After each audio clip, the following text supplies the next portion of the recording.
a Stadium Events cart, a graded sealed one, came up for auction on eBay.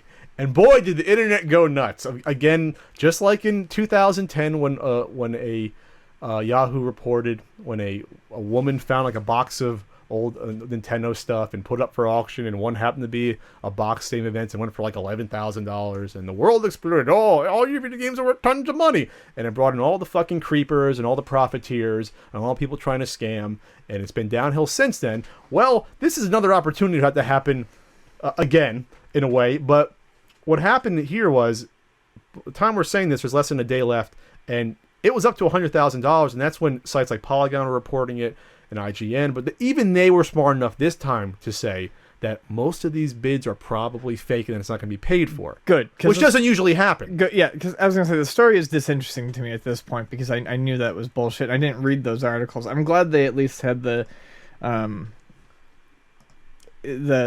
foresight to be like, okay, let's do our research here, because I mean, I can't tell you how many people sent this to me.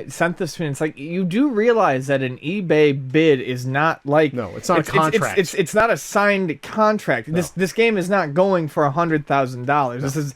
No. They're not bound unless you sue them, but that's not going to happen. You have to wait until the dust settles before you can actually see what something went for. Because what was it in 2014? I think it was early 2014 when the labelless NWC went for $100,000, and they were all joke bids, and everyone reported like it was real. It's like, no, you assholes, of course it wasn't. Right. You know, it's like if you did even a little bit of, first of all, a little bit of common sense, but research, you know that it's fake. Unless it gets verified that it's usually like on a website form, and you have the person who bought it say, here it is, here's my name written on it, that you know it's mine, and this is what I paid. Otherwise, you don't know. Right. So, I mean, obviously, it has a chance. A lot of bids were taken away, and now it's back down to like $35,000. We'll see where it ends up. I think the most valuable single game, I believe, up to this point, has been a complete in-box Atari Air Raid, which went for around, I want to say, $33,000. Because I think there's only one that had the manual, and there was one or two without the manual. I'm not a big Atari guy, but this got a chance to top it. But here's the thing about Stadium Events. Besides the fact that it's culturally worthless to the history of video games. Yeah. Worthless. There's only going to be, talking 20, 30 years now, a limited amount of people that will be interested in a game like Stadium Events Complete versus NWC carts, or games that have some sort of historical significance. May not be worth as much, but it's going to be a lot harder to find those buyers. Right, and that's something that I was thinking as well in talking to customers about. If we see this hit 35, which is it's at now, if it sells for this, it's not like, I think we're going to be hitting the ceiling with something like this at some point in the future, because, like as you stated, it does not have the cultural significance or the interest of collectors necessarily that something like an NWC cart would have. And even mainstream, like casual collectors that may not know much about it. So when you buy an NWC cart, it's pretty, it's you're going to be able to resell it for the same, if not more, most likely, for quite some time.